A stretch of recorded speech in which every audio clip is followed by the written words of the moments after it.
नमस्कार दोस्तों, स्वागत है आप सबका बॉन्डेड टेल्स के एक और धमाकेदार एपिसोड में।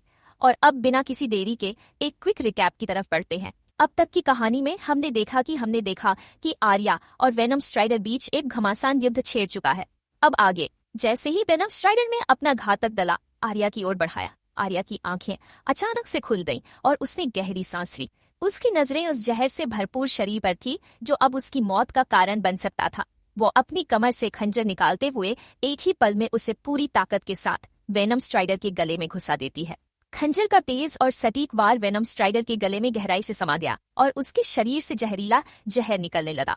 वेनम स्ट्राइडर, जो अपनी ताकत और जहर के लिए जानी जाती थी, अब अपनी पूरी शक्ति झोंकते हुए जहर छोड़ने लगी, जैसे ये उसका आखिरी और सबसे बड़ा हथियार हो। आर्या की नाक में जहर की गंध घुस गई और वो चपकर खाती हुई महसूस करने लगी। उसके शरीर में कमजोरी घुसने लगी, लेकिन उसने अपने अंदर की शक्ति को जागृत किया। उसने खुद को जोर से चीखते हुए कहा, नहीं आर्या, तुम हार नहीं सकती, तुम अपने गोल के बहुत करीब हो। उसी पल उसने पूरी ताकत जुटाई और अपनी बाहों की पूरी ताकत से खंजर को और भी गहरे धंसा दिया। खंजर की धार अब वेनम स्ट्राइडर के गले में और भी गहरे घुसने लगी। वेनम स्ट्राइडर, जो पहले जोर जोर से जहर निकाल रही थी, अब धीरे धीरे कमजोर पड़ने लगी। उसकी आंखों में नफरत और जलन साफ दिख रही थी, लेकिन वो भी आर्या की ताकत के सामने बेबस हो रही थी। वो और भी तेजी से अपने जहरीले द्रव्य को छोड़ने लगी, जैसे वो जानती हो कि यही उसकी आखिरी उम्मीद है। आर्या ने अब महसूस किया कि वो जीतने के और भी करीब है, लेकिन जहर ने उसे बेहद कमजोर कर दिया था। उसका शरीर थकने लगा और उसकी सांसें टूटने लगी, लेकिन उसने खंजर की पकड़ को मजबूत किया और वेनम स्ट्राइडर को पूरी ताकत से खून की नदी में डुबो दिया। धीरे धीरे वेनम स्ट्राइडर का शरीर लंगड़ा और हिलना बंद हो गया। उसकी आंखों में आखिरी बार खून का थपका जमते हुए दिखा और फिर उसकी पूरी ताकत खत्म हो गई। आखिरकार 2 घंटे के भयंकर संघर्ष के बाद वेनम स्ट्राइडर का शरीर पूरी तरह से स्थिर हो। आर्या ने राहत की सांस ली और धीरे धीरे अपने होश खो दिए।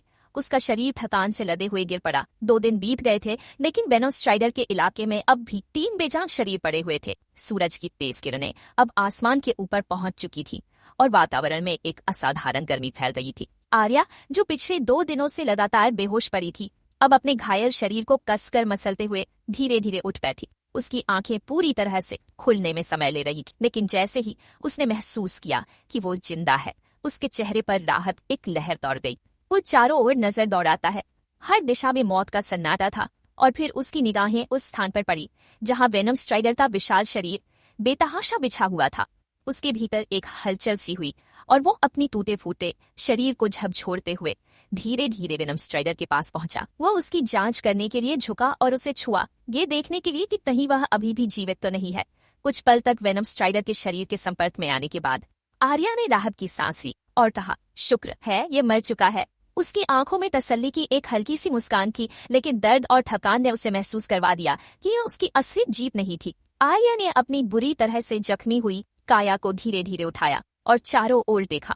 उसके पास अभी भी एक अधमरा आदमी पड़ा हुआ था, जो वेनम स्ट्राइडर के शिकार के रूप में यहाँ लाया गया था। उसकी नजर उस व्यक्ति पर पड़ी जो अब मौत के आगोश में था। आर्या ने धीरे से कदम बढ़ाए और उस व्यक्ति के पास पहुंची। उसकी आंखों में गहरी उदासी थी, लेकिन उस आत्मा को शांति देने का निर्णय उसने अपनी इज्जत में रखा। वो उस शव को बड़ी मुश्किल से उठाती है और उसे एक संजीदा तरीके से नदी की धार में फेंक देती है। जब शरीर नदी के पानी में बहने लगा तो आर्या अपने आप से बुदबुदाई, भगवान तुम्हारी आत्मा को शांति दे।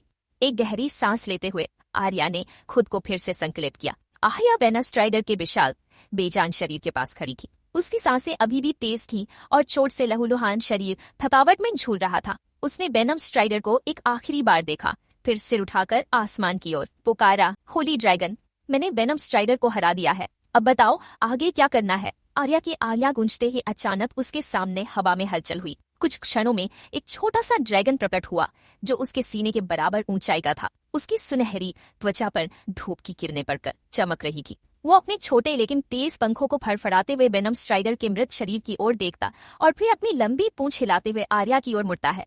ड्रैगन ने हल्की मुस्कान के साथ कहा, मानना पड़ेगा, तुमने अच्छा काम किया। आर्या ने उसकी तारीफ को अनसुना करते हुए थकी हुई आवाज में कहा, वो सब छोड़ो, मुझे ये बताओ कि अब आगे क्या करना है, मतलब वेनम स्ट्राइडर से असली एनर्जी कैसे निकालनी है। ड्रैगन ने अपनी बड़ी चमकती आंखों को वेनम स्ट्राइडर के मृत शरीर की ओर घुमाया और फिर आर्या की ओर देखते हुए कहा, तुम्हें क्या लगता है इस वेनम स्ट्राइडर की असली ताकत क्या है। आर्या ने गहरी सांस लेते हुए अपने माथे पर आए पसीने को पोंछा।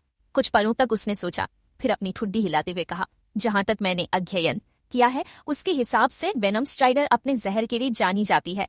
उसका जहर इतना खतरनाक है कि ये किसी को पल भर में खत्म कर सकता है। आर्या ने अपनी उंगलियों को टटोलते हुए गहरी सांस ली। उसकी आंखों में संदेह और उलझन थी। उसने होली ड्रैगन की ओर देखा, जो अब अपने छोटे पंखों को फड़फड़ाते हुए जमीन के हल्के ऊपर मंडरा रहा था। रुको, आर्या ने एकदम से कहा, जैसे कोई बड़ा खुलासा कर दिया हो। तुम ये कहना चाह रहे हो कि वेनम स्ट्राइडर की असली ताकत उसके जहर में है? होली ड्रैगन ने अपनी सुनहरी आंखों से उसकी ओर देखा और हल्के से मुस्कुराया। हाँ आर्या, वेनम स्ट्राइडर का असली एनर्जी उसके जहर में ही है, और अगर तुम्हें इसे हासिल करना है तो तुम्हें इसे अपने शरीर पर लगाना पड़ेगा। आर्या का चेहरा एक पल के लिए सख्त हो गया। क्या तुम ये चाहते हो कि मैं इस घातक जहर को खुद पर लगाऊं? क्या तुम्हारा दिमाग खराब हो गया है? उसकी आवाज में घबराहट और गुस्सा दोनों थे। होली ड्रैगन ने अपने छोटे से पंजे से हवा में इशारा किया, जैसे उसकी बात काट रहा हो। सुनो आर्या, इसे समझने की कोशिश करो। वेनम स्ट्राइडर का जहर सिर्फ मारने के लिए नहीं है, इसमें एक खास ऊर्जा है। इसे अपने कोर बिंदु पर डायरेक्ट करके तुम इसे अपनी ऊर्जा के साथ मिला सकते हो, और जब ये दोनों एनर्जी मिलेंगी तो तुम्हारा शरीर इसे न सिर्फ सहन करेगा बल्कि इससे और मजबूत बनेगा। आर्या ने गहरी सांस ली। उसकी आंखें पल के लिए वेनम स्ट्राइडर के मृत शरीर पर टिक गई। तुम्हें लगता है कि ये आसान होगा? ये तो आत्महत्या करने जैसा है, उसने अपने गुस्से को नियंत्रित करते हुए कहा। होली ड्रैगन ने एक पल के लिए चुप्पी साधी, फिर उसने नरम स्वर में कहा, युद्ध कभी आसान नहीं होता आर्या, और अगर तुम एक सच्ची योद्धा बनना चाहती हो तो तुम्हें अपनी सीमाओं को पार करना ही होगा। आर्या ने अपने हाथों को कसकर मुट्ठी में बांध लिया। उसकी सांसें तेज हो गई थीं, जैसे उसके अंदर एक उथल पुथल मची हो। और अगर मैंने इसे सही तरीके से किया तो तुम्हारा शरीर इतना मजबूत बन जाएगा कि कोई भी जहर तुम्हें नुकसान नहीं पहुंचा पाएगा। होली ड्रैगन ने समझाया, तुम किसी भी जहर को आसानी से न्यूट्रलाइज कर सकोगी, और यही तुम्हारी सबसे बड़ी ताकत बनेगी। आर्या ने एक पल के लिए सोचा। उसकी नजर वेनम स्ट्राइडर के जहर से सने नुकीले दांतों पर गई। एक पल के लिए उसकी रीढ़ में सिहरन दौड़ गई, लेकिन फिर उसने अपने अंदर के डर को काबू में किया। ठीक है, उसने गहरी सांस लेते हुए कहा, मैं इसे करूंगी, लेकिन अगर कुछ गलत हुआ तो तुम्हें मेरी आत्मा को शांति देनी होगी। होली ड्रैगन ने हल्की मुस्कान के साथ सिर हिलाया। डी पक्की, वैसे मैं अब सोने जा रहा हूँ, गुड लक। इतना कहते ही होली ड्रैगन अचानक से गायब हो गया। आर्या गहरी सांस लेते हुए गुफा के बाहर खड़ी थी। उसकी नजर वेनम स्ट्राइडर के ठंडे विशाल शरीर पर पड़ी। उसने अपने आप से धीरे से कहा, पता नहीं भगवान कौन से जन्म का बदला ले रहे हैं मुझसे, जो मुझे ऐसा स्पिरिट बीस्ट मिला। थोड़ा झुंझलाते हुए उसने आसपास नजर दौड़ाई, झाड़ियों के पीछे छिपाए अपने बैग और जैकेट को खोजा। कांटों और सूखी पत्तियों के बीच बैग को खींचते हुए उसने अपनी सांस छोड़ी। आखिरकार उसे बड़बड़ाते हुए कहा, बैग को अपने कंधे पर टांगकर वो वेनम स्ट्राइडर के पास लौटी। उसने उसकी काली चिकनी त्वचा को देखा और अपने होंठ भींच लिए। तुम वाकई में भारी हो, उसने धीरे से कहा, जैसे उसे सुनकर वेनम स्ट्राइडर कुछ जवाब देगा। आर्या ने उसकी पूंछ को कसकर पकड़ा और पूरी ताकत से उसे घसीटना शुरू किया। पत्थरों और मिट्टी पर उसकी स्लाइडिंग आवाज गुफा के अंदर तक गूंज रही थी। गुफा का दरवाजा, जो चट्टानों से घिरा हुआ था, और भी भयावह लग रहा था। गुफे के अंदर आते ही उसने वेनम स्ट्राइडर को घोंसले जैसे बिस्तर के पास लिटा दिया। ये बिस्तर सूखी पत्तियों और घास का बना था, लेकिन चारों तरफ सिर्फ चट्टानें थी। गुफा ठंडी और नीरस थी। उसने चारों ओर देखा, जैसे उसे कुछ उम्मीद थी कि शायद उसे कुछ आरामदायक मिलेगा। गुफा के दरवाजे को चट्टानों से ढककर उसने एक लंबी सांस ली। अब मुझे अपने प्रैक्टिस पर ध्यान देना चाहिए, लेकिन उससे पहले मुझे आराम करना होगा। इन जख्मों को ठीक होने देना होगा। उसने अपनी बाहों पर गहरे कट देखे और हल्के से कराह उठी। उसने बैग से अपनी औषधियां और पट्टियां निकाली। महल से भागते वक्त ये सामान साथ लाने का फैसला वाकई समझदारी भरा था। जड़ी बूटियों की महक गुफा में भर गई। उसने सावधानी से अपने जख्म साफ किए और उन पर मरहम लगाया। अगले 5 दिन गुफा में एक धीमी दिनचर्या के साथ बीते। आर्या हर सुबह उठकर अपने जख्मों की जांच करती और दवाइयों का इस्तेमाल करती। उसकी चोटें जल्दी भरने लगी। हर रात वो गुफा के छत की ओर देखती, जहां कभी कभी चांदनी झांकती थी। ये सब खत्म होने के बाद मुझे क्या मिलेगा, उसने खुद से पूछा। आर्या ने 5वें दिन आखिरकार खुद को बेहतर महसूस किया। उसकी ताकत लौट रही थी और उसकी आंखों में अब आत्मविश्वास छलक रहा था। उसने वेनम स्ट्राइडर की ओर देखा और मुस्कुराई। अब वक्त है इस गुफा को मेरी ताकत का मैदान बनाने का। उसके शब्द गूंजते रहे और गुफा की चुप्पी उसके दृढ़ निश्चय की साक्षी बनी। 5 दिन के लंबे आराम और तैयारियों के बाद आर्या ने आखिरकार वो कदम उठाने का फैसला किया जो उसे मॉर्टल स्टेज पार करने के लिए करना था। उसे वेनम स्ट्राइडर के विशाल और निष्क्रिय शरीर की ओर देखा। उसकी आंखों में एक दृढ़ संकल्प था। उसने अपनी तलवार निकाली और पूरी ताकत से वेनम स्ट्राइडर के शरीर को 2 हिस्सों में काट दिया। उसकी काली विषैली त्वचा चीख की तरह चटक गई, लेकिन आर्या ने अपना ध्यान नहीं खोया। उसने उसकी गर्दन के पास से वो प्लांट निकाला जिसे वो पहले से पहचान चुकी थी। यही है इसका असली एनर्जी स्रोत, उसने खुद से बुदबुदाया। आर्या ने ग्लैंड को उठाया और अपने स्पेस से एक चमचमाता हुआ कंटेनर निकाला। ग्लैंड को हल्के दबाव से निचोड़ते हुए उसने सारा जहर कंटेनर में भर दिया। गाढ़ा हरा तरल जो चमक और खतरे का प्रतीक था धीरे धीरे कंटेनर में भरने लगा। जब कंटेनर पूरा भर गया, आर्या ने उसे कसकर बंद किया और अपनी सांसें संयमित की। उम्मीद है इतनी जहर से मेरी मॉर्टल स्टेज पार हो जाएगी, उसने धीमे स्वर में कहा। आर्या ने अपनी आंखें बंद की और कुछ पल अपने आप को शांत किया। फिर बिना किसी झिझक के उसने अपने कपड़े उतार दिए। उसके शरीर पर पहले से ही कई चोटों और निशानों के चिन्ह थे। कंटेनर से एक मुट्ठी जहर निकालते हुए उसने उसे अपने शरीर पर लगाना शुरू किया। जैसे ही वो गाढ़ा तरल उसकी त्वचा से टकराया, उसे एक जलन का एहसास हुआ। उसकी त्वचा पर हल्की भूरी लहरें उठने लगी, लेकिन उसने खुद को स्थिर रखा। आर्या ने जमीन पर चौकड़ी मारकर बैठने का फैसला किया। उसने अपनी सांसों को गहरा और नियंत्रित किया, जहर की ऊर्जा को अपने कोर बिंदु की और खींचना शुरू किया। पहले कुछ क्षण तो सामान्य लगे, लेकिन फिर अचानक उसका शरीर कांपने लगा। एक तीव्र असहनीय दर्द उसके पूरे अस्तित्व में फैल गया। ऐसा लगा जैसे उसकी हर हड्डी टूट रही हो और हर नस चल रही हो। उसके होंठ बेतरतीब ढंग से कांपने लगे और उसने अपने जबड़े को कसकर बंद किया ताकि चीख न निकले। उसकी आंखें लाल हो गईं और माथे पर पसीने की मोटी परत जम गई। नहीं, मुझे हार नहीं माननी, उसने खुद को याद दिलाया। उसने शहर की ऊर्जा को अपने कोर में खींचते हुए सहनशक्ति बनाए रखी। जैसे जैसे दर्द बढ़ा, वैसे वैसे उसका संकल्प भी मजबूत होता गया। उसका पूरा शरीर जैसे जलती हुई लपटों में था, पर उसने अपनी आंखें बंद रखते हुए ध्यान केंद्रित किया। उसने अपने भीतर की हर कमजोरी को दबाने की ठान ली थी। आर्या ने अपने अंदर की ऊर्जा को उस जहरीले ऊर्जा के साथ मिलाया और उसे अपने शरीर के हर कोने में फैलने दिया। धीरे धीरे दर्द घटने लगा। उसकी त्वचा अब जहरीले प्रभावों को आत्मसात कर रही थी। आर्या ने 3 दिन और रात बिना रुके जहर को अपने कोर बिंदु में स्टोर करने की प्रक्रिया जारी रखी। हर बार जब वो जहर को अपनी त्वचा पर लगाती, उसके शरीर में दर्द की एक नई लहर उठती, लेकिन वो बिना रुके अपनी सीमा को आगे बढ़ा रही थी। धीरे धीरे कंटेनर का आधा हिस्सा खाली हो गया था। उसका चेहरा थकावट से झुका हुआ था। उसकी आंखों के नीचे काले घेरे और उसके शरीर पर पसीने की मोटी परत उसके संघर्ष की कहानी बयां कर रहे थे। तीसरे दिन की रात जब आर्या ने आखिरी बार जहर की ऊर्जा को अपने कोर में खींचा, उसका शरीर अचानक से नर खड़ा गया। उसकी सांसें तेज हो गई और घुटनों ने उसका भार उठाने से मना कर दिया। वो थकावट के बोझ से जमीन पर गिर पड़ी। उसने अपने शरीर को सीधा करने की कोशिश की, लेकिन हर मांसपेशी जैसे जवाब दे चुकी थी।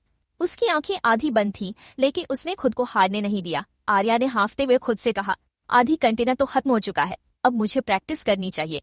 देखती हूँ मैं कितने लेवल तक पहुंच सकती हूँ। आर्या ने खुद को सीधा खड़ा करने की कोशिश की, लेकिन उसका शरीर उसके आदेश मानने से इनकार कर रहा था। वो जानती थी कि इस स्थिति में प्रैक्टिस करना मुमकिन नहीं था, इसलिए उसने खुद को जमीन पर गिरने दिया। उसकी हथेलियां मिट्टी को छू रही थी और उसकी सांसें धीमी हो रही थी। आराम करना जरूरी है, उसने अपने आप से बुदबुदाते हुए कहा। जैसे ही आर्या ने खुद को जमीन पर छोड़ा, उसकी थकी हुई आंखें बिना किसी कोशिश के बंद हो गईं। चारों ओर सन्नाटा था। केवल गुफा की हल्की गूंज और उसकी धीमी सांसें उस जगह को जीवंत बनाए हुए थीं। आर्या कई दिनों तक गहरी नींद में रहा। ये नींद उसके थके हुए शरीर और मन के लिए किसी वरदान से कम नहीं थी। जब उसने अपनी आंखें खोली तो हल्की रोशनी गुफा में प्रवेश कर रही थी। उसका शरीर अब हल्का और ताजगी से भरा हुआ महसूस हो रहा था। आर्या ने धीरे धीरे उठते हुए अपने बाहों और सीने को देखा। वहां सिर्फ हल्के चोट के निशान थे, लेकिन दर्द कहीं गायब हो चुका था। उसने अपनी मुट्ठियों को कसते हुए महसूस किया कि उसकी ताकत पहले से कहीं अधिक बढ़ गई है। आर्या ने खुद से कहा, मुझे काफी अच्छा महसूस हो रहा है और शरीर की हालत देखकर लगता है मैं अब लेवल 4 की प्रैक्टिस शुरू कर सकती हूँ। आर्या अपने पैरों पर खड़ा हुआ। उसकी हर हरकत में आत्मविश्वास झलक रहा था। उसने गहरी सांस ली और अपने स्पेस रिंग से होली मॉर्टल स्टेज नामक किताब निकाली, जिसे होली ड्रैगन ने उसे दिया था। किताब के पन्ने पलटते हुए उसने लेवल 4 के मार्शल आर्ट्स के अभ्यास को याद किया। आर्या ने गुफा के भीतर ही एक खाली जगह चुनी और वहां खड़ा हो गया। उसने किताब के निर्देशों को ध्यान में रखते हुए खुद को केंद्रित किया। लेवल 4 में योद्धा मार्शल आर्ट्स के डिफेंसिव स्टैंस का लेवल 1, जिसे आयरन गार्ड तकनीक कहा जाता है। आयरन गार्ड तकनीक का मुख्य उद्देश्य मजबूत और स्थिर डिफेंसिव स्टैंसेस विकसित करना और ब्लॉकिंग टेक्निक्स में दक्षता हासिल करना है। ये तकनीक योद्धा को सिखाती है कि दुश्मनों के आक्रमणों को कुशलता से कैसे रोका जाए और तुरंत पलटवार के लिए तैयार रहा जाए। इस अभ्यास का एक महत्वपूर्ण पहलू ये है कि योद्धा को सिखाया जाता है कि कैसे आक्रमणों को सहन करें और उन्हें एब्जॉर्ब करें। इससे दुश्मनों की रणनीतियों में बदलाव लाने और उनकी कमजोरियों को उजागर करने का अवसर मिलता है। जब योद्धा इस आयरन गार्ड तकनीक में निपुण हो जाते हैं तो वे अद्भुत क्षमताओं से लैस हो जाते हैं। इन क्षमताओं में किसी भी चुनौतीपूर्ण स्थिति में स्थिर और संतुलित बने रहने की योग्यता शामिल है, चाहे कितना भी दबाव हो। ये तकनीक उन्हें न केवल आत्मरक्षा में कुशल बनाती है, बल्कि मानसिक और शारीरिक स्थिरता बनाए रखने में भी मदद करती है। गुफा के अंदर की सर्द हवा में आर्या ने अपनी सांसों को स्थिर किया। उसके हाथों में कंपन था और शरीर पर अब भी हल्के घाव के निशान थे, लेकिन उसकी आंखों में एक नई चमक थी। उसने अपने पांव जमाए, गहरी सांस ली और आयरन गार्ड की तकनीक का अभ्यास शुरू किया। जैसे ही उसने पहली पोजीशन ली, उसके भीतर का जहर, जिसे उसने अपने कोर बिंदु में स्टोर किया था, धीरे धीरे उसकी नसों में बहने लगा। दर्द की एक तेज लहर उसके शरीर में दौड़ पड़ी। ये सिर्फ एक बाधा है, उसने खुद से कहा और अपने कदम जमाए रखे। आर्या ने एक के बाद एक डिफेंसिव मूव को परखा। हर बार उसका शरीर जहर के प्रभाव से कांप उठता, लेकिन वो झुकी नहीं। वेनमस स्ट्राइडर की जहरीली ऊर्जा अब उसकी नसों के जरिए उसके दिल तक पहुंच रही थी। हर ब्लॉकिंग मूव के साथ उसने उस ऊर्जा को अपने शरीर के हर हिस्से में फैलने दिया। आधे घंटे तक गुफा में केवल उसकी तेज सांसों और मूव्स की आवाजें गूंजती रही। उसका दर्द बढ़ता गया, लेकिन उसने अपनी गति और ताकत को धीमा नहीं होने दिया। हर बार जब वो एक नई स्थिति अपनाती तो उसे लगता मानो उसके शरीर में एक नई शक्ति का संचार हो रहा हो। फिर अचानक एक तेज धमाका हुआ, एक बूम, जैसे किसी ऊर्जा का विस्फोट हुआ हो। आर्या का शरीर कुछ पल के लिए दरखड़ाया, लेकिन उसने खुद को संभाल लिया। उसकी आंखें चमकने लगी। उसने अपने बाएं हाथ को देखा, वो अब हल्का चमक रहा था। उसने अपनी मुट्ठी भींची और महसूस किया कि जहर अब बिना किसी रुकावट के उसके दिल से होकर उसके बाएं हाथ में प्रवाहित हो रहा था। एक हल्की मुस्कान उसके चेहरे पर उभरी। उसने अपनी नई शक्ति का परीक्षण करने के लिए एक पत्थर पर वार किया। पत्थर टुकड़ों में बिखर गया। आर्या ने गहरी सांस ली और अपने आप से कहा, मैं लेवल 4 में हूँ। आर्या ने अपनी हथेली को देखा, जिसमें अभी भी हल्की चमक बाकी थी। उसने गहरी सांस ली और अपने भीतर झांकने का प्रयास किया। कोर बिंदु में झांकते ही उसे महसूस हुआ कि उसकी नसों में अब भी जहर का भंडार बाकी है। वो पूरी तरह से अपनी ऊर्जा के साथ संतुलित नहीं हो पाया था। ये काफी नहीं है, उसने अपने आप से कहा। उसकी आंखों में दृढ़ता झलक रही थी। अब मुझे लेवल 5 के लिए तैयारी करनी होगी। आर्या ने खुद को तैयार किया। उसने अपनी पोजीशन दी और धीरे धीरे अपनी आंतरिक ऊर्जा को अपने कोर बिंदु से बाहर निकालने का प्रयास किया। हर बार जब वो अपनी ऊर्जा को खींचती, जहर के साथ एक तीव्र जलन महसूस होती। उसने दर्द से कराहते हुए अपनी पोजीशन को मजबूत किया। जैसे ही उसने अपने शरीर को स्थिर किया, उसने लेवल 5 के लिए जरूरी तकनीकों को याद किया। मोर्टर स्टेज का लेवल 5, जिसे स्टील बॉडी तकनीक के अभ्यास के लिए जाना जाता है, योद्धा के प्रशिक्षण का एक महत्वपूर्ण चरण है। स्टील बॉडी तकनीक का मुख्य उद्देश्य योद्धा की शारीरिक सहनशक्ति, फिजिकल एंड्योरेंस और दृढ़ता, रेजिलियंस को उन्नत करना है। इस प्रशिक्षण में योद्धा अपने शरीर को इस प्रकार तैयार करता है कि वो चोट और क्षति को झेल सके और बिना थके कई घंटे तक लड़ाई जारी रख सके। इस तकनीक में योद्धा अपने शरीर को स्टील लाइक कठोरता प्रदान करने पर ध्यान केंद्रित करता है। ये अभ्यास न केवल उन्हें शारीरिक रूप से मजबूत बनाता है, बल्कि मानसिक दृढ़ता को भी बढ़ावा देता है, ताकि वे हर परिस्थिति में अडिग और स्थिर रह सकें। स्टील बॉडी तकनीक योद्धा को असाधारण क्षमता प्रदान करती है, जिससे वे लंबे समय तक लड़ाई के दबाव को झेलते हुए भी अपनी पूरी ताकत और फोकस बनाए रख सकते हैं। सामान्यतः स्टील बॉडी की प्रैक्टिस करने वाले अधिकतम 10 मिनट तक लगातार लड़ाई कर पाते हैं, लेकिन आर्या, जो होली ड्रैगन तकनीक का अभ्यास कर रही है, इस विशेष तकनीक की बदौलत लगभग 1 घंटे तक लगातार लड़ाई कर सकती है। ये क्षमता आर्या को अर्थली स्टेज के मुकाबले कहीं अधिक उन्नत बनाती है। उसकी सहन शक्ति और लड़ाई की क्षमता ने उसे एक असाधारण योद्धा बना दिया है। होली ड्रैगन तकनीक आर्या को वो शक्ति और दृढ़ता प्रदान करती है जो सामान्य अभ्यासों से संभव नहीं है। आर्या की पीठ में तेज दर्द हो रहा था। वो लगातार प्रैक्टिस करती जा रही थी, जैसे किसी को अपनी हद को जानने का इरादा हो। उसकी नसों में बहने वाली जहरीली ऊर्जा अब धीरे धीरे उसके पूरे शरीर में फैलने लगी थी। मानो वो हर एक कोशिका को अपनी गिरफ्त में ले रही हो। वो दर्द से कराहते हुए एक गहरी सांस लेती, लेकिन उसकी आंखों में दृढ़ संकल्प था। उसने अपनी दोनों मुट्ठियां कस ली और एक गहरी सांस ली। कुछ पल बाद अचानक उसने महसूस किया कि उसकी जहरीली ऊर्जा अब उसकी दाहिनी हाथ से होकर उसके शरीर में फैलने लगी थी।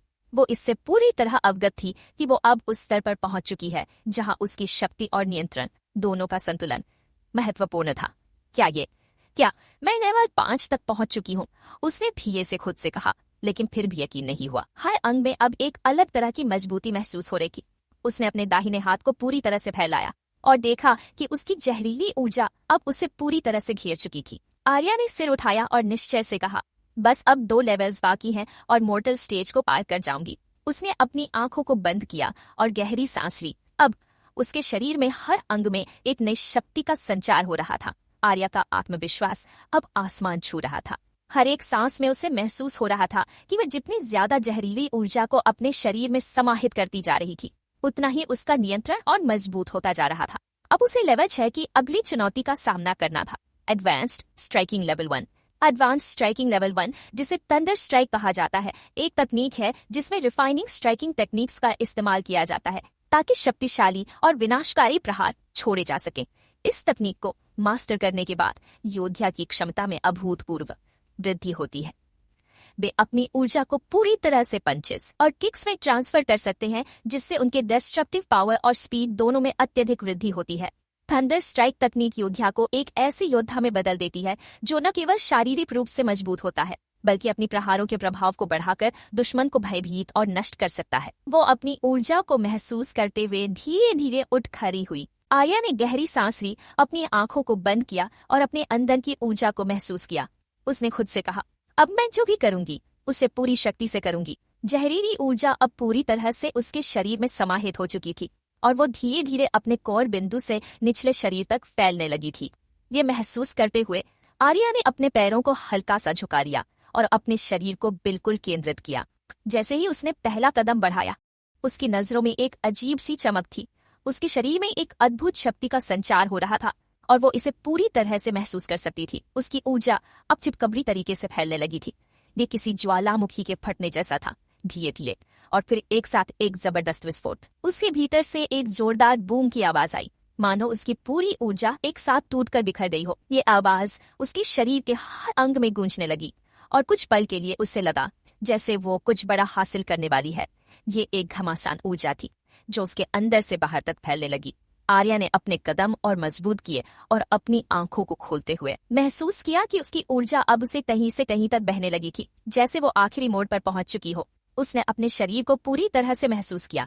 उसके हर अंग में शक्ति का संचार हो रहा था। उसकी रीढ़, उसके पैर, उसके हाथ, सब कुछ इस ऊर्जा से भरा हुआ था। मैं लेवल 6 पर पहुंच चुकी हूँ, आर्या ने खुद से कहा। उसके चेहरे पर हल्की थकान और दर्द था, लेकिन उसकी आंखों में एक नई चमक थी। आर्या ने एक और गहरी सांस ली और अगले चरण के लिए खुद को तैयार किया। उसने खुद को मजबूती से खड़ा किया और लेवल 7 की प्रैक्टिस की शुरुआत की। लेवल 7 मोटर स्टेज का अंतिम और सबसे चुनौतीपूर्ण चरण है।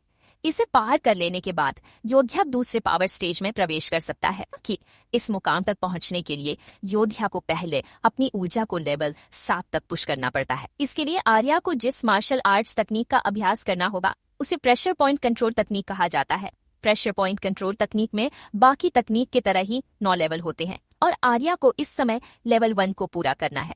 लेवल 1 में सिखाई जाने वाली तकनीक को वाइटल स्ट्राइक कहा जाता है।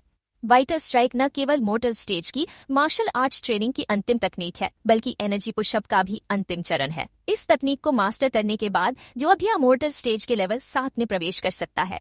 वाइटल स्ट्राइक की विशेषता ये है कि ये योद्धा को अपने से अधिक शक्तिशाली दुश्मनों का सामना करने का अवसर प्रदान करती है। यदि योद्धा इसे सीख लेता है तो वो अपने दुश्मन के शरीर के प्रेशर पॉइंट्स, जिसे नाड़ी भी कहा जाता है, पर प्रहार करके उसे निष्क्रिय कर सकता है। इस प्रहार का प्रभाव इतना घातक हो सकता है कि दुश्मन की ऊर्जा असंतुलित हो जाए या उसकी मृत्यु तक हो सकती है। जैसे ही आर्या ने वाइटल स्ट्राइक की प्रैक्टिस शुरू की, उसके शरीर के भीतर एक अजीब सा तनाव महसूस होने लगा। उसकी मांसपेशियां कसने लगी, मानो कोई अदृश्य शक्ति उसे जकड़ रही हो। वो खुद को संतुलित रखने की कोशिश कर रही थी, लेकिन तभी उसके कोर बिंदु पर तीव्र दर्द की एक लहर उठी। दर्द इतना गहरा और असहनीय था कि उसके मुंह से चीख निकल गई। आह! आर्या घुटनों के बल झुकी, उसकी सांसें तेज हो चुकी थी। अचानक उसे लगा कि उसके शरीर के ऊपरी हिस्से में कोई जहरीली ऊर्जा फैलने लगी है। उस ऊर्जा की गर्मी उसकी नसों में दौड़ रही थी, धीरे धीरे उसकी गर्दन से होकर उसके सिर की ओर बढ़ने लगी। आर्या का दिल तेजी से धड़क रहा था, लेकिन वो अपनी जगह जमी हुई थी। उसे ऐसा महसूस हुआ जैसे वो जहर उसकी नाक के रास्ते दिमाग में पहुंच रहा हो। उसकी आंखों के सामने अंधेरा छाने लगा और सिर में एक अजीब सी चुभन महसूस हुई। और फिर धड़ाम, एक तीव्र धमाके के साथ आर्या के शरीर में एक अनजानी ऊर्जा फैल गई। दर्द इतना प्रबल था कि उसकी चीख गले में ही दब गई। अगले ही पल उसकी आंखें बंद हो गईं और वो जमीन पर गिर पड़ी बेहोश। एक तरफ जहां आर्या वेनम स्ट्राइडर की गुफा के भीतर बेहोश पड़ी हुई थी, वहीं दूसरी ओर हॉरी ड्रैगन एम्पायर के राजमहल में राजा आशीष जिंदल अकेले अपने इंपीरियल कोर्ट में बैठे दस्तावेजों में डूबे हुए थे। कमरे में हल्की रोशनी थी और दीवारों पर टंगी तलवारें और बेशकीमती कलाकृतियां उनके शौर्य और साम्राज्य की गाथा सुना रही थी। तभी दरवाजे पर आहट हुई और इंपीरियल विच निशा ने प्रवेश किया। उसने गहरे नीले रंग का कोट पहना हुआ था जो उसकी शाही छवि को और निखार रहा था। उसके लंबे लहराते बाल उसकी पीठ पर झूल रहे थे और उसकी तीखी आंखों में गूढ़ रहस्य छिपा था। उसकी चाल में ऐसा आत्मविश्वास था जो हर किसी का ध्यान खींच ले। राजा आशीष ने दस्तावेजों से नजर उठाई और उसकी ओर देखते हुए हल्की मुस्कान के साथ पूछा, क्या हुआ? निशा धीरे से पास आई और बगल की कुर्सी पर बैठ गई। उसने गहरी सांस ली, मानो किसी कठिन बात को कहने की तैयारी कर रही हो। फिर उसने गंभीर स्वर में कहा, आपको ये सब कुछ अजीब नहीं लगता है? राजा ने अपनी भौहें हल्की सी उठाई और एक कोने की ओर देखते हुए मुस्कुराए। क्या? निशा ने अपनी नजरें झुकाईं, फिर उठाकर सीधे राजा की ओर देखते हुए कहा, नहीं नहीं, मेरा मतलब है जिस चीज को मारने के लिए हमारे साम्राज्य के बड़े बड़े योद्धा अपनी जान तक झोंकने को तैयार थे, वो पिछले 2 महीनों से गायब है। राजा ने कुर्सी पर पीठ टिकाई। उनके चेहरे पर एक हल्की राहत झलकने लगी। तो इसमें बड़ी बात क्या है? ये तो हमारे लिए अच्छा ही हुआ, है ना? आखिर हर वक्त हमें उसी स्पिरिट मॉन्स्टर पर डर सताता रहता था। अगर वो हेडक्वार्टर की बात ना होती तो हम खुद ही उसे खत्म कर देते। निशा ने सहमति में सिर हिलाया। हाँ, वो तो है। उसकी आवाज धीमी थी, जैसे वो कुछ और कहना चाहती हो। फिर वो कुछ सोचते हुए खामोश हो गई। कुछ पलों बाद उसने अपनी जगह पर सीधा होकर कहा, खैर वो सब छोड़िए, मुझे आपसे एक और बात करनी है। राजा ने उसकी तरफ ध्यान से देखा। उनकी मुस्कान धीरे धीरे गंभीरता में बदल गई। क्या बात है? निशा की आंखों में एक अलग ही चमक थी, मानो वो जो कहने जा रही थी वो साधारण नहीं था, वो आर्या। निशा ने धीरे से कहा। राजा आशीष, जो अभी भी दस्तावेजों में व्यस्त थे, ने हल्की मुस्कान के साथ सिर उठाया। आर्या को क्या हुआ भला? उनकी आवाज में हल्का सा तंज और जिज्ञासा थी। निशा ने गंभीर स्वर में जवाब दिया, क्या आपको पता है कि उसने पिछले 2 महीनों में अपने कमरे का दरवाजा तक नहीं खोला, न खाना खाया, न पानी पिया। मुझे तो डर लग रहा है कि कहीं उसे कमरे के अंदर कुछ हो न गया हो, और ऊपर से वो पहले से ही कमजोर है। मामा जी, आप समझ रहे हैं ना? राजा ने उसकी बात सुनी, लेकिन उनकी उंगलियां अभी भी कागज पर कुछ लिख रही थी। बिना नजर उठाए उन्होंने कहा, तुम्हें नहीं लगता निशा ये अजीब है, वेनम स्ट्राइडर का अचानक गायब हो जाना और आर्या का खुद को कमरे में बंद कर लेना? उनके शब्दों ने मानो निशा के भीतर एक विचार की चिंगारी जला दी। उसकी आंखें चौड़ी हो गईं और वो चौंकते हुए बोली, कहीं आप ये तो नहीं कहना चाहते कि वेनम स्ट्राइडर के गायब होने के पीछे आर्या का हाथ है? लेकिन कैसे? राजा ने पहली बार अपने कलम को रोकते हुए उसकी ओर देखा। उनकी आंखों में गहराई और रहस्य साफ झलक रहे थे। निशा, कुछ बातें ऐसी हैं जो तुम्हें भी नहीं पता। उन शब्दों ने निशा को बेचैन कर दिया। वो तुरंत अपनी कुर्सी से उठी और कमरे के बीच में जाकर खड़ी हो गई। उसकी उंगलियां तेजी से एक जादुई फॉर्मेशन बनाने लगी। हवा में उसकी हर हरकत के साथ नीली और सुनहरी लकीरें चमकने लगी, जो राजा और उसके चारों ओर एक सुरक्षात्मक घेरा बना रही थी। घेरा पूरी तरह बन चुका था। निशा ने गहरी सांस ली, अपनी घबराहट को दबाया और वापस अपनी जगह पर जाकर बैठ गई। उसकी आंखों में अब भी सवाल तैर रहे थे। राजा ने एक पल के लिए दस्तावेजों से नजरें हटाईं और उसकी ओर देखते हुए बोले, तुम्हें तो पता है आर्या का फ्यूजन होली ड्रैगन से हुआ है ना? निशा ने उत्सुकता से सिर हिलाया। हाँ, तो राजा ने ठंडे स्वर में कहा, तो बात यह है, आर्या की पावर स्टेज हमारी पावर स्टेज की प्रैक्टिस से अलग है, जहां हमें अपनी ऊर्जा बढ़ाने के लिए एनर्जी बूस्टर की जरूरत पड़ती है। वहीं होली ड्रैगन जैसे बीस्ट गॉड को असली एनर्जी की दरकार होती है। निशा की भौहें तन गईं। वो थोड़ा आगे झुकी और बोली, अच्छा, तो ये होता है बीस्ट गॉड से फ्यूजन का असर? राजा ने हल्के से सिर हिलाया। हाँ, और निशा, ये तो सिर्फ शुरुआत है। ऐसे कई राज हैं जो तुम्हें धीरे धीरे मालूम होंगे, लेकिन अभी नहीं, सही समय आने पर। इतना कहकर राजा ने आखिरी दस्तावेज पर दस्तखत किए। फिर अचानक उन्होंने निशा की ओर देखा और मुस्कुराते हुए बोले, वैसे निशा, तुम 27 की हो चुकी हो, कुछ सोचा है आगे क्या करना है? ये सुनते ही निशा का चेहरा बदल गया। उसकी मुस्कान गायब हो गई और उसकी आंखों में एक गहरी उदासी उभर आई, लेकिन उसने खुद को संभाला और थोड़ी चुप्पी के बाद बोली, मामा जी, मैं सोच रही हूँ कि बीच हेडक्वार्टर में एग्जाम दूं और फिर क्वार्टर बीच की पोस्ट के लिए कोशिश करूं। राजा ने गहरी सांस ली और मुस्कुराते हुए कहा, मैं तुम्हारे प्रोफेशन की नहीं निशा, तुम्हारी पर्सनल लाइफ की बात कर रहा हूँ। निशा ने एक पल के लिए आंखें झुका ली, उसकी आवाज धीमी हो गई। है, मेरी पर्सनल लाइफ में अभी ऐसा कुछ भी प्लान नहीं है। इतना कहने के बाद उसने कुर्सी से उठते हुए अपने चारों ओर बनाए गए फॉर्मेशन को तोड़ दिया। जादुई लकीरें एक हल्की चमक के साथ हवा में घुलने लगी। निशा ने पलट कर कहा, मामा जी, मैं अब चलती हूँ। राजा चुपचाप उसकी ओर देखते रहे। उनकी आंखों में निशा के लिए एक अजीब सा अपनापन और चिंता झलक रही थी। निशा ने पलट कर देखा नहीं, बस दरवाजा खोलकर बाहर चली गई। वहीं दूसरी ओर वेनम स्ट्राइडर की गुफा के अंदर माहौल भारी और दम घोंटू था। आर्या, जो अब तक बेहोशी में था, अचानक अपनी आंखें खोलता है। एक तीखी गर्मी की लहर उसके पूरे शरीर में दौड़ जाती है। वो पसीने से तरबतर लड़खड़ाती आवाज में बड़बड़ाता है, ये गर्मी, ये क्या हो रहा है? उसकी आंखें धुंधली थी, लेकिन जैसे ही उसने आसपास देखा, वो सन्न रह गया। ठीक उसके सामने एक होली ड्रैगन खड़ा था, अपनी लाल लाल चमकती आंखों से आर्या को घूरते हुए। उसका विशाल रूप नहीं, बल्कि छोटा आकार था, लेकिन उसकी मौजूदगी किसी बड़े तूफान की तरह भारी लग रही थी। डर और गर्मी से बेहाल आर्या चीख उठा, तुम मुझे मारने वाले हो, है ना? उसका दिल बेकाबू तरीके से धड़कने लगा। डर के मारे उसके पैर लड़खड़ाए और वो वहीं बैठ गया, लेकिन उसके शरीर के भीतर की आग जैसे और भड़क उठी। पसीना उसकी पीठ और चेहरे से टपक रहा था। वो बेचैनी में इधर उधर घूमने लगा, जैसे उस गर्मी से बचने का कोई रास्ता ढूंढ रहा हो। होली ड्रैगन ने ये सब देखा, लेकिन उसकी प्रतिक्रिया बिल्कुल शांत और निराली थी।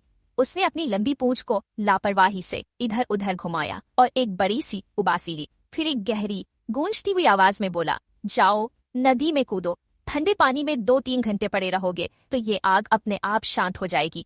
क्या आर्या ठंडे पानी में कूदकर अपने शरीर में फैल रही गर्मी को शांत कर पाएगी? तो दोस्तों, ये चैप्टर यहीं खत्म होता है। कैसी लगी ये चैप्टर? कमेंट्स में जरूर बताओ, और अगर कहानी धमाकेदार लगी हो तो लाइक बटन दबा दो। और हाँ, नेक्स्ट एपिसोड का इंतजार कितना है मुझे कमेंट्स में लिखकर बताओ। आपका छोटा सा सपोर्ट मुझे और भी थ्रिलिंग कहानियां बनाने के लिए मोटिवेट करता है। एक छोटी सी रिक्वेस्ट, अगर नए हो और अब तक चैनल सब्सक्राइब नहीं किया तो अभी के अभी कर लो, ताकि कोई भी थ्रिल, सस्पेंस और धमाका मिस ना हो। और अगर जीएस स्टोरी और हिडन आइडेंटिटी वाली कहानियां पसंद हैं तो मेरी अगली कहानी लव बियॉन्ड एक्सपेक्टेशंस जरूर चेक करो, लिंक मिलेगा वीडियो के एंड में। तो चलिए अगले एपिसोड में मिलते हैं एक और टैड के बाद ट्विस्ट के साथ। तब तक के लिए बाय बाय।